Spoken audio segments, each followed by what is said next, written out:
No matter how the Delvers scratched, slammed, or slashed at the thing that gulped them down, the glowing faces behind the semi-transparent walls merely laughed, mocking the Delvers silently, it seemed, for their helpless tumble into the great gullet. The thunderous swallowing threw the six of them into that strange place, a place that stank of something unknown. It was a harsh odor, acidic and metallic, yet oddly sweet. A pungent scent of something once delicious, now rotting.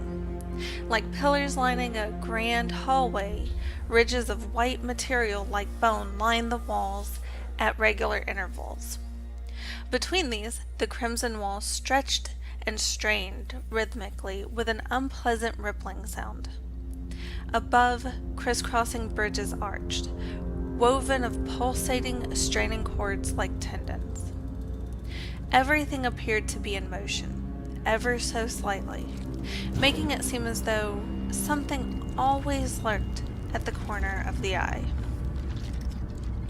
Ahead of the rest, Donnie took all of this in with a brief smile, then hopped out of the way, sensing his larger companions close behind.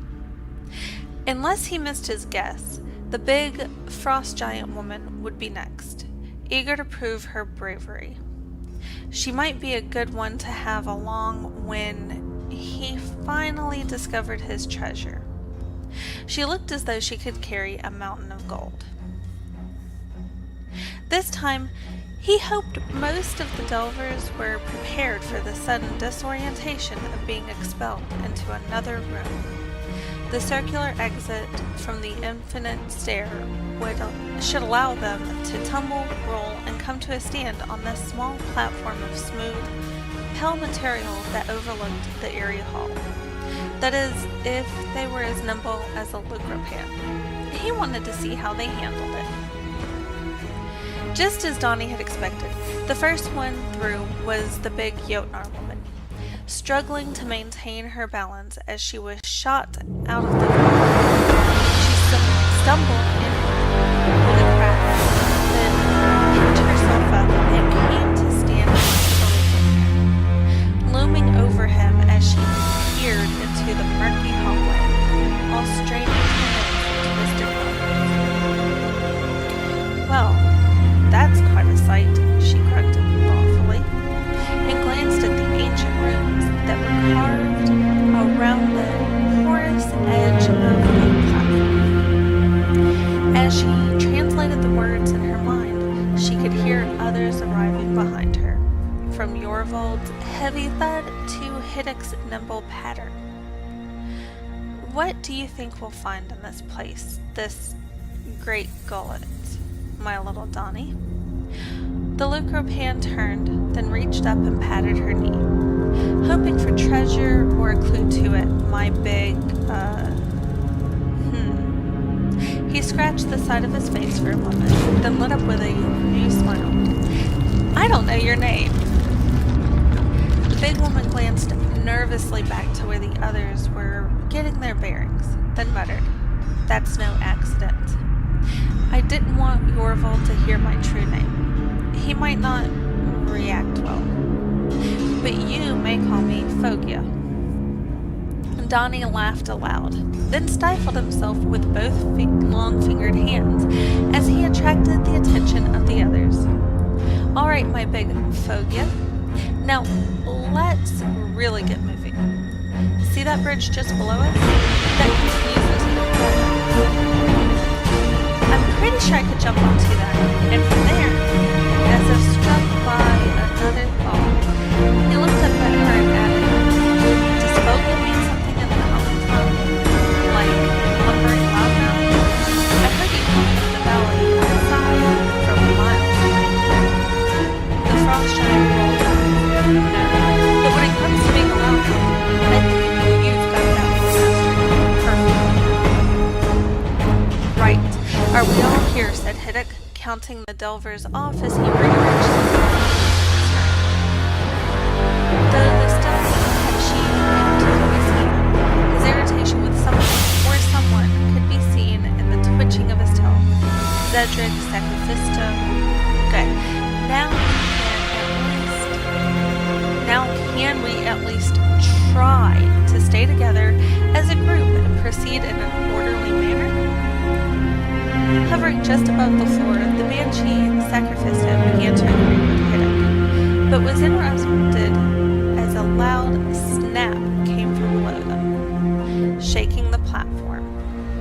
Alarmed, the Delvers looked at one another, while Donnie attempted to lean over the edge and ascertain what was going on.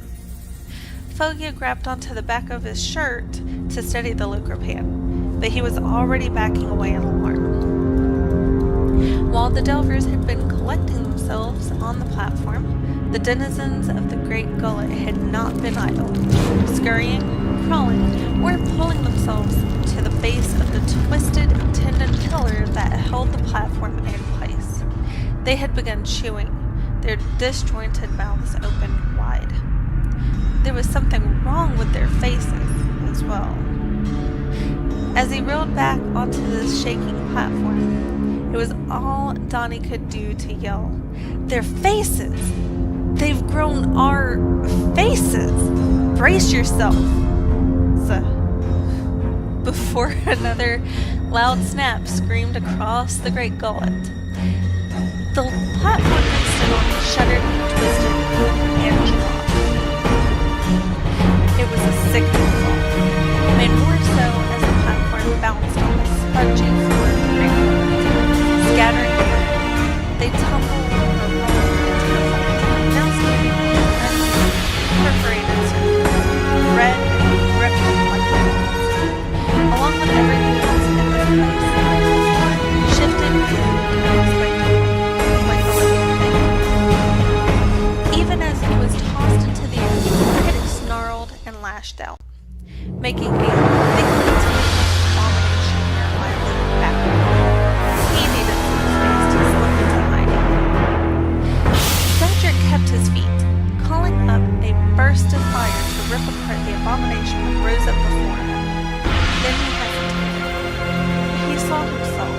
Well, it had his face, but all wrong. Stretched over mandibles and an insect-like exterior. His own face, grinning madly, as though he'd found the power he had been looking for after all these years.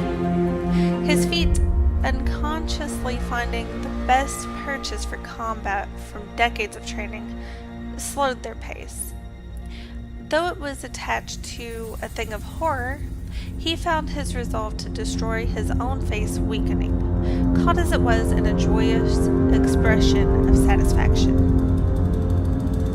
Oddly enough, the insect-like abomination with Cedric's face didn't immediately pounce upon the fire mage.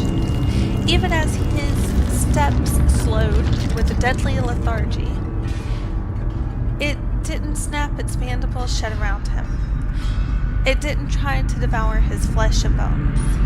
Instead, as his own mouth opened, a weird ripple of faintly gleaming energy began to flow from him to the creature. Still, he hesitated, feeling as though he had forgotten something. Cedric blinked in surprise as thunder rose from the dark corners of the Great Gullet. It was as though the gigantic hallway was laughing. Although it seemed he could do nothing with knowledge, Cedric began to realize that the true power of this place was the lethargic power of its magical force.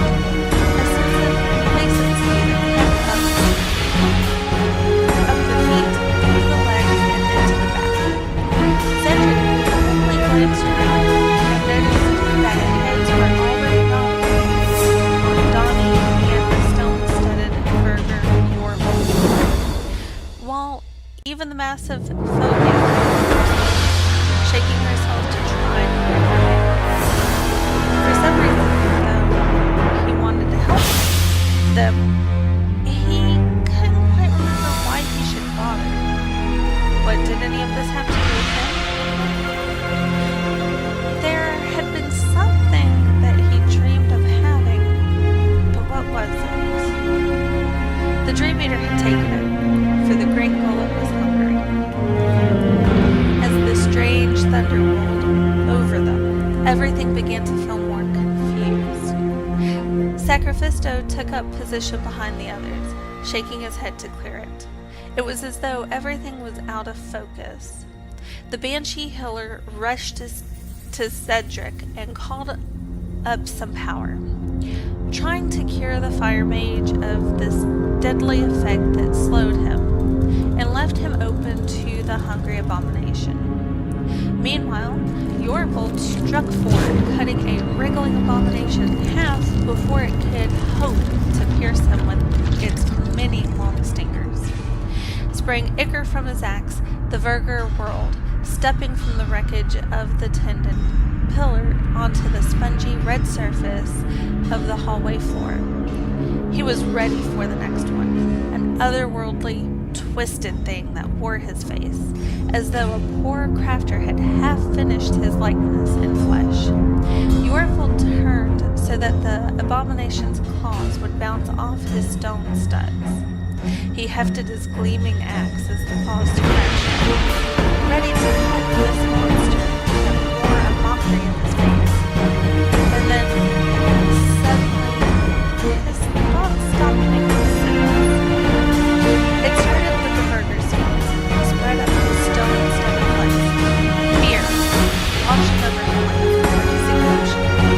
Thunder vibrated in his stone bones like a storm, and deep hurt his veins.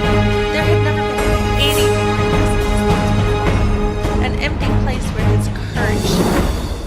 He watched with nothing but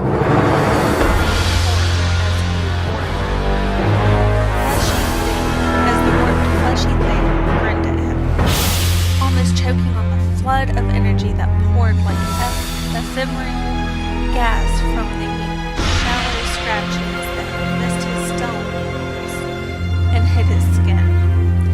The courage that he relied upon to take action was draining away. Internally, Yorvold fought the feeling, struggling to attack again. He had always been brave. He only needed to find the next wordless movement of his own thoughts, the next action that his strong right arm could take. He couldn't move, couldn't speak, couldn't act. Not because he was physically prevented, but because he didn't want to. Not simply because he felt fear, but because he could not find the will to move. It was painfully strange to be missing his main motivating force, the desire that he had always kept close to his heart, to survive and thrive through his bravery and boldness, out in this world full of adventure. Ever since his father had told him to behave himself and watch the tournament of champions that wielded axe and hammer so well, ever since he had been a small Verger, all wide-eyed and unknowing, he had wanted to achieve things through his bravery. Whether it was beer, food, women, gold, or simply a life, all of those concerns, wants, and needs were quite distant from him now, impossibilities. He could not find the courage to break the hold this thing out. Even his natural competitive nature did not push him on. For the Verger, only the fear of losing, none of the courage he needed to show his prowess. He felt empty now. So much of his life depended upon this one element of his character.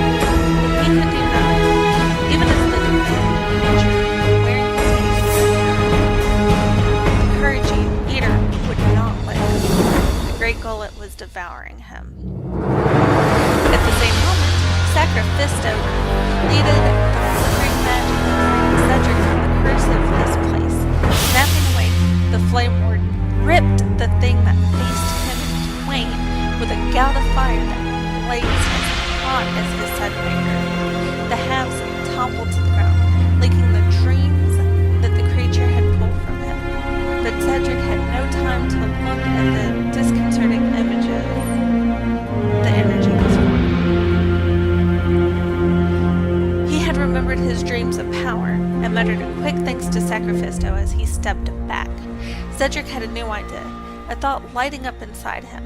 It would take him a moment to prepare something powerful enough, but with all the magic the great gullet was throwing around, he would be able to redirect the power. try something new. A smile played across the flame warden's lips as the burning runes formed in his mind. Yes, this could work. For his part, Sacrifisto nodded in acknowledgement and panted, holding up a hand. He definitely felt the effects of his efforts in taking Zedric's hurt on himself. Panting, he glanced around to see most of his fellow delvers trapped by these hungry abominations. Suddenly, as mysterious thunder like laughter rolled through the shaking, rippling great gullet, it all seemed hopeless. It was hopeless. While the feeling crept up his hovering legs and through his back, the banshee let his arms fall to his side. He could not hear these people. He had no support. It was not that the banshee felt despair, something his people had long ago forsaken. He simply could not see a peace intent.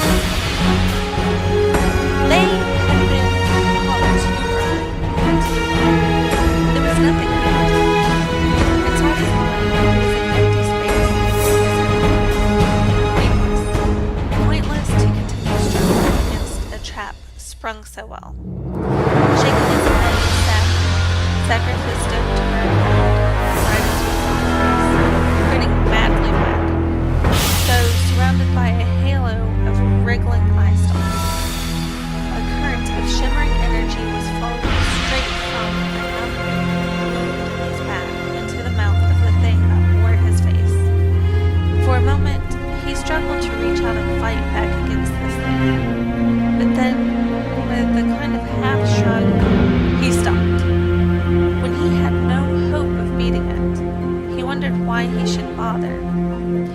He simply turned back around, merely out of curiosity, to see how the others would give their lives. The Hope Eater had him, and the great gullet laughed and laughed, the sound thrumming through the victims. The banshee felt a flicker of surprise in the growing hole of his emotions when he saw that somehow, by dint of quick attacks and mean strength, both Donnie and the giantess had fought their way to Zedric. A pair of gutted abominations lay on the quivering floor, their fleshy masks dissolving. While the Jotnar stood guard, Donnie seemed to be aiding Zedric with his magic somehow. Flickering sparks appeared in the air around the previously unremarkable human. His eyes glowed with the words of power that he spoke. Sacrifisto couldn't even muster a shrug at their pathetic attempt to fight back. The sparks began to spin, streaking hot points around Zedric's head. For another long moment, his fiery crown rolled in time with the fierce flagellation he held in his hands. He seemed to be waiting for something. With the rolling laughter of the giant, as the great bullet rumbled at the hole once more, carrying the deadly magic of their depths, the scene of flame turned his right. He grinned, his teeth flashing white in the flickering light, with a roar that built up the echoing laughter of this place. The sparks burst into flames, streaking bright toward the air. The hall whistles thrummed with power, glowing brighter and brighter as the arrow towards their targets. As the nearby abominations were struck, they cried out in shock and pain, the fire catching hold. Flesh sizzled and charred away, and the creature's cries became horrific screams, rising higher and higher to the point of pain. Sacrifisto and Yorvold shook themselves and looked on in surprise, blinking at the writhing monsters. Something began to emerge from the twisted things, spewing from their pores like mist. From the thing that appeared to wear Yorvold's face, the glowing energy formed another visage in the air, with stern eyes that stared down at them. The Verger shuddered, shaken to his core. This was the face of his father. As it faded, the energy flowed back into him. Yorvold felt his courage return, yet dirtied somehow, as if he were not quite whole. He gritted his teeth and clutched his axe, promising himself never to let that happen again. For his part, Sacrifisto could only stare at the thing that had tried to consume him. As the energy swirled from the burning, twitching thing, the glowing coalesced into a woman's visage. He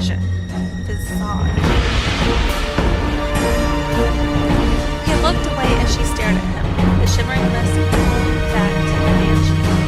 Donnie heard him whisper, "No, not her."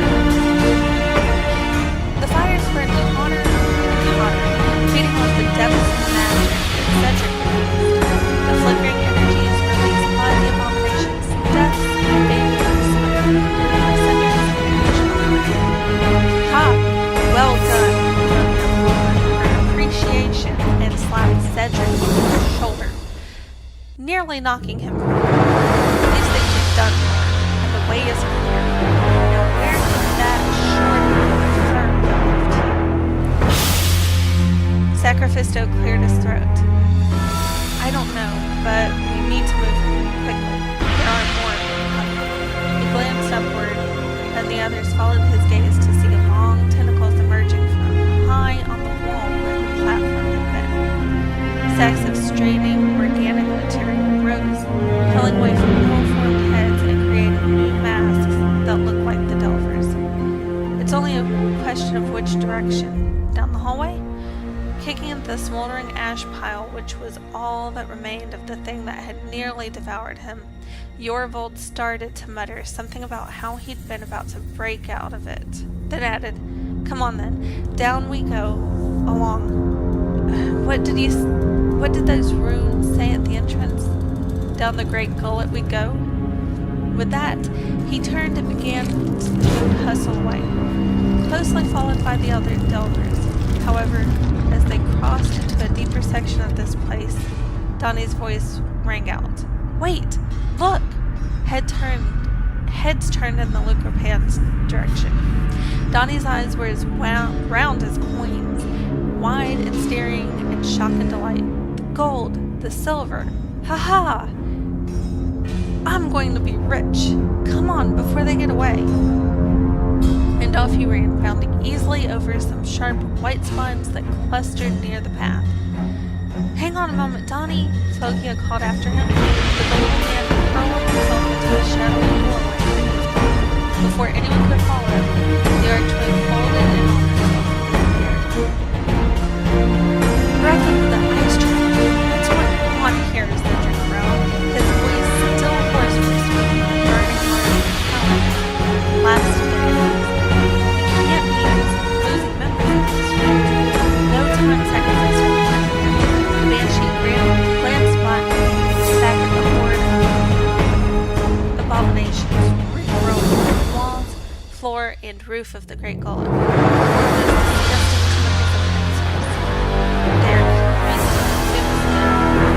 So they ran on, hoping to find those missing Delvers in another passage. The hallway narrowed and came to a final dark archway, an exit it seemed from this awful place of devouring abominations. Leading up to it was a broad staircase of bone, rising with macabre elegance and startling white contrast from the red, writhing floor of the gullet. In the center of the sweeping staircase stood a human woman in a red dress, eyes downcast. "Hello there. Be you friend or foe," called Fogia hopefully. But there was no response to her or the approach of the Delvers. The woman only bent further forward, her long hair trailing. The Delvers paused, uncertain. Cedric stepped forward onto the bottom stair. "Well, at least she isn't wavering tentacles or pincers at us." He glanced back and smirked. "I know that'll make the healer more comfortable." As if in response, the woman doubled over still further, coughing and choking. Something began to grow from her bare neck, a long spine of bone that was quickly joined by others. Like the empty husk that it was, the woman woman's corpse began to drop to the ground as the impossibly large thing emerged with strangely ponderous grace. As Edric's mouth went wide, Sacrifisto stepped forward past his companions with an annoyed glance. Do not fear the creature. Beware, for in the defense of my friends I shall wreak terrible destruction upon you. Though it seemed slow because of its size, the beast that came was actually deadly. For anyone ready to weapon, it had burst out. The thing made no sense of its power. Though filled with long, twisted ropes of skinless flesh, its main body mass was shaped almost like a hexagon, standing upon far too many legs, long, sharp claws its paws. It hurt the eyes to look at it. Parts of it seemed to lie within the dell entirely. Extensions of the interconnected struts and tendons